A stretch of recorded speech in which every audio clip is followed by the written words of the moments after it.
to this week's episode of Power Play, where we travel the world to explore the hard truths of the energy transition. This week, we're headed to Utah, where we'll visit Capitol Reef National Park and the world's largest green hydrogen energy storage project in Delta, Utah. And we're diving into an exciting frontier of the energy transition, green hydrogen. If you want to understand the past of North American climate change, Capitol Reef is as good a place as any. And if you want to understand the future of North America's energy transition, you have to understand what's happening at Delta. First, let's break down what we mean by green hydrogen. Hydrogen itself is a zero-carbon molecule, but it's only as green as the energy used to produce it. Green hydrogen is produced through the electrolysis of water using electricity sourced from renewable energies. This means it doesn't have any direct release of carbon emissions during its production. And since hydrogen doesn't contain any carbon, it doesn't release carbon dioxide when it's converted back to energy. So why do we need green hydrogen for the energy transition? Well, this is really important to understand. Remember from earlier episodes, we celebrated the achievement of wind and solar power getting so cheap that they can now produce electrical energy cheaper than fossil fuels when the wind is blowing or when the sun is shining. We also celebrated that lithium-ion battery storage has now gotten so cheap that we can use it to store renewable power affordably to provide on-demand electrical capacity for several hours each day. And we've also discussed that low-cost lithium-ion batteries have allowed for the cost of electric vehicles to fall to a point where electricity is cheaper than oil for passenger vehicle transportation. This combination of achievements is remarkable, but it's important to consider what remains to be done. Fossil fuel hydrocarbons are still by far the cheapest way to provide on-demand electrical capacity in large quantities and for long durations, and to power forms of transportation that travel long distances with heavy loads. So think about airlines, container ships, and long-distance heavy-haul trucks. What we need is a way to replace hydrocarbons with a molecule that can store renewable power but doesn't contain carbon. Well, if you remove the carbon from a hydrocarbon, what you're left with is the hydrogen molecule, a carbon-free molecule for storing renewable power. One of the attractions of fossil fuels is that we know how to store massive quantities of them very inexpensively. This is an example for natural gas, where production throughout the year is pretty constant, but usage in the United States is seasonal, being much greater in winter months than in summer months. Note that when expressed in electrical terms, stored natural gas is equivalent to about 700 terawatt-hours of electricity. To accomplish this with lithium-ion batteries would cost about $70 trillion. One of the key benefits of hydrogen is that we have experience storing it in huge volumes in underground salt caverns.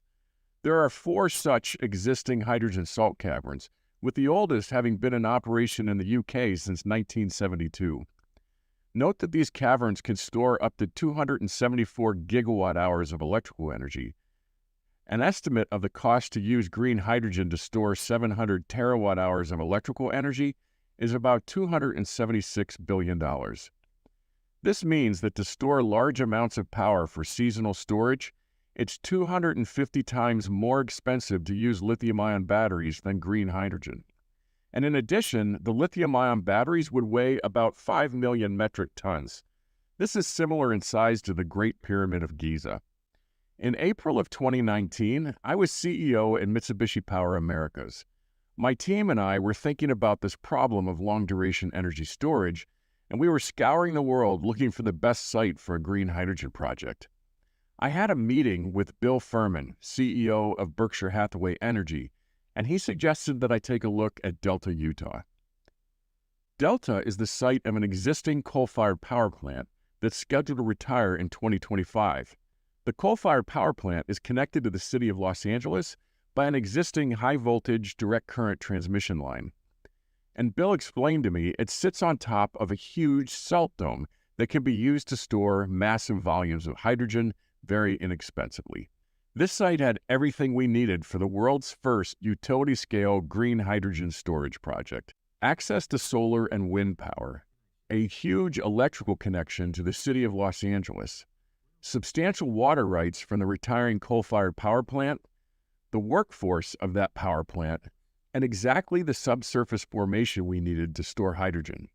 After that meeting, my team and I flew to Los Angeles to meet with Marty Adams and his team at the Los Angeles Department of Water and Power, the U.S.'s largest municipal utility and also the largest off-taker from that coal-fired power plant in Utah. We discussed the idea of replacing that coal-fired power plant with a modern natural gas power plant that could also use hydrogen as a fuel, and of using the salt dome to store the hydrogen. Once LADWP showed some enthusiasm for this idea, we moved quickly and formed a joint venture with Magnum Development, the owners of the Delta Salt Dome.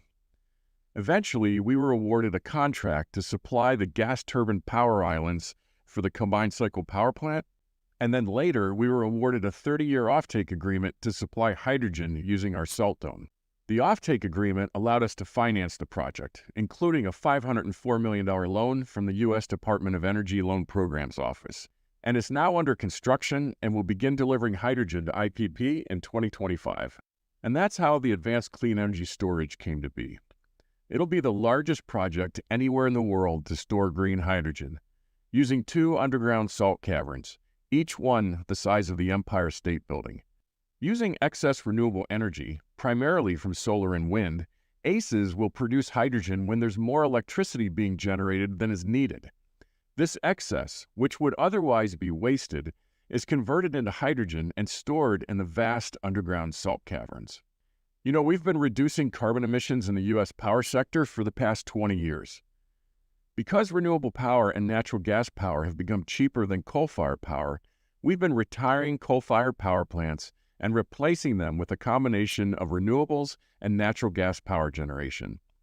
And that's what's happening at the Intermountain Power Project, but with a twist, where blending natural gas with green hydrogen is offering even greater carbon reduction. But this is only the beginning of the story at IPP, and the rest of the story gives us a great example of why the energy transition is called a transition. Over time, the hydrogen content at IPP will be increased from 30% to 100%. When it reaches 100%, carbon emissions will be eliminated, and the combination of the ACES project, the IPP project, and that huge transmission line to Los Angeles will make this the largest energy storage project anywhere in the world, using excess renewables to store energy and returning that energy when Los Angeles is short of power. Ultimately, this project isn't just about replacing coal or reducing emissions. It's about reimagining how we store and use energy.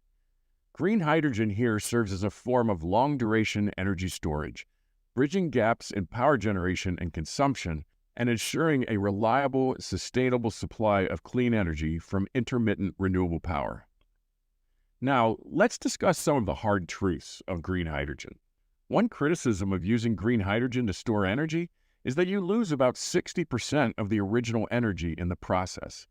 This sounds like a steep loss, and it is.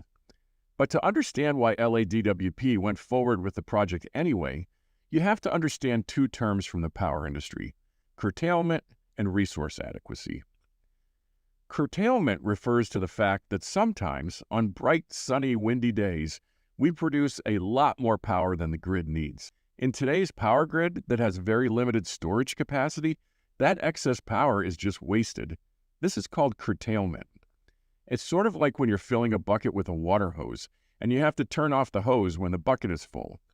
A hard truth of the energy transition is that as we add more and more renewable capacity to the power grid, the issue of curtailment gets bigger and bigger. Here are some historical data from California's power grid, where you can see that curtailment is growing rapidly, particularly during the spring months.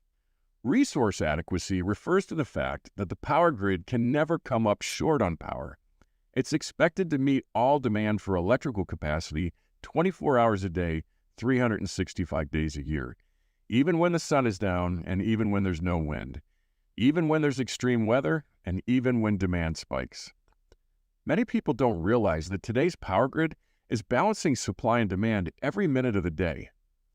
It's incredibly challenging to do this, and that's why power grids have some facilities that are very inefficient and rarely used. These facilities are called peaker plants, and in the U.S., they're powered by natural gas and they can very rapidly be turned on when the power grid is stressed in balancing supply and demand. This is the role that green hydrogen is going to fill. And this problem will get more challenging as we put more and more wind and solar on the grid and retire more and more fossil fuel power plants. So the future power grid will need a lot of peaking capacity, much more than today's power grid. And in the future, peakers will be replaced with what I call energy storage of all durations. On the short end of duration will be lithium-ion batteries, and they'll do the lion's share of the work. These batteries are about 90% efficient in returning the energy they store. On the long end of duration will be green hydrogen, with about 40% round-trip efficiency. For the medium duration, green hydrogen and lithium-ion batteries will meet somewhere in the middle, or that space will be filled with other energy storage technologies that are now under development. Remember in episode 3 when we talked about the difference between energy and capacity on the power grid? When you hear people criticizing green hydrogen for its poor round-trip efficiency, they're usually making the mistake of assuming that it's intended to be used to provide baseload electrical energy. As you can see from this episode, hydrogen's role will not be to provide energy. Its role will be to provide capacity on the grid's most challenging days when the value of electrical capacity is at its greatest. Another criticism of green hydrogen is that it uses a lot of water, which is in short supply in places like Utah. As I said earlier, this project is using existing water rights from a retiring coal-fired power plant, and will actually use a small fraction of the water the coal-fired power plant used to use. To put it in context for a farmer in Utah, its annual water usage will be about the same as one of the center pivot irrigation systems on a Utah alfalfa farm. Another hard truth about green hydrogen is its expense. But it's crucial to understand what the right expense comparison is. As I explained earlier, green hydrogen looks very attractive when compared to lithium-ion batteries being used to store large quantities of power for long periods of time. However, if green hydrogen is going to be used as a fuel, the correct comparison is against fossil fuel comparisons. And here, the math can be more challenging. While hydrogen is more expensive than diesel fuel engines are less efficient than fuel cells. The cost of diesel fuel is about $1.86 per liter in Germany, and it's about $4 a gallon in the United States. Let's calculate what cost hydrogen would have to be able to drive the same distance in either Germany or the United States as a diesel-powered vehicle. In Europe, the hydrogen would need to cost about $8 a kilogram, and in the United States, it would have to cost about $4.50 a kilogram. Those are numbers that are pretty close to the cost of hydrogen today, and they seem pretty achievable. Now let's look at baseload power generation. To compete with liquefied natural gas, hydrogen would need to cost about $1 a kilogram. And to compete with pipeline natural gas in the United States, hydrogen would need to cost about 40 cents a kilogram.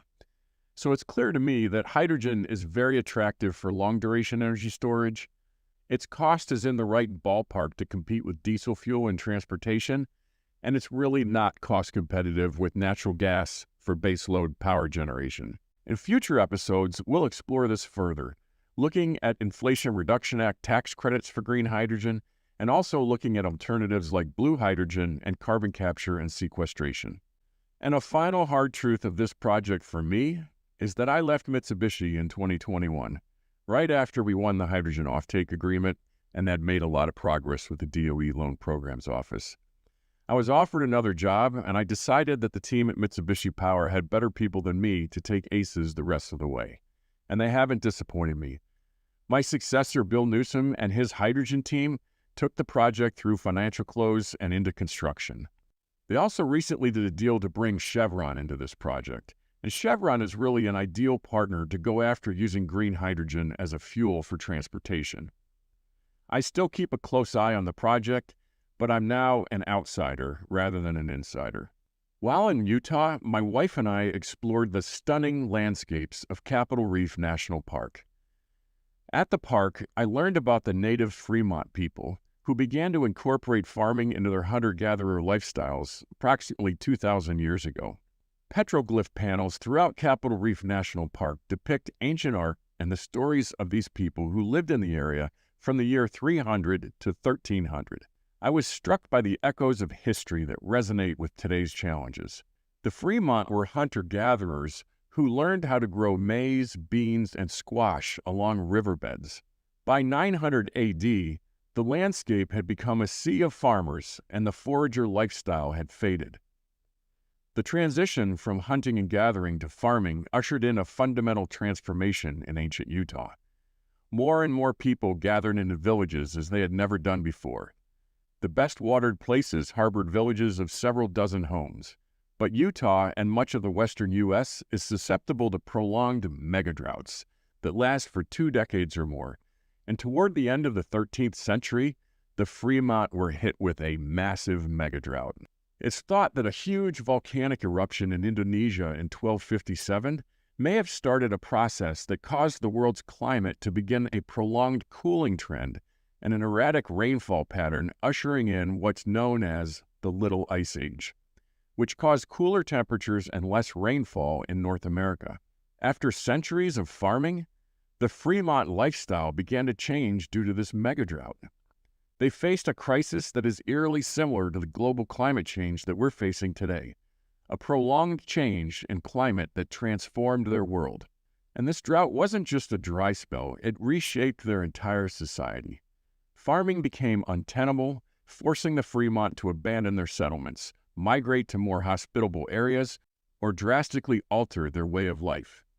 It's a powerful reminder of how climate can dictate the fate of civilizations. Well, that's a wrap for Episode 7. Thanks for joining me in Utah as we considered lessons from the past seen through the lives of the Fremont people and the future of energy storage at the Advanced Clean Energy Storage Project. It becomes clear to me that the path forward in the energy transition requires both courage and innovation. Next week, we'll be in Washington, D.C., exploring the Inflation Reduction Act and meetings I had with President Joe Biden and Senator Joe Manchin as the IRA was being finalized. Until then, keep thinking about the power of change and the change in power.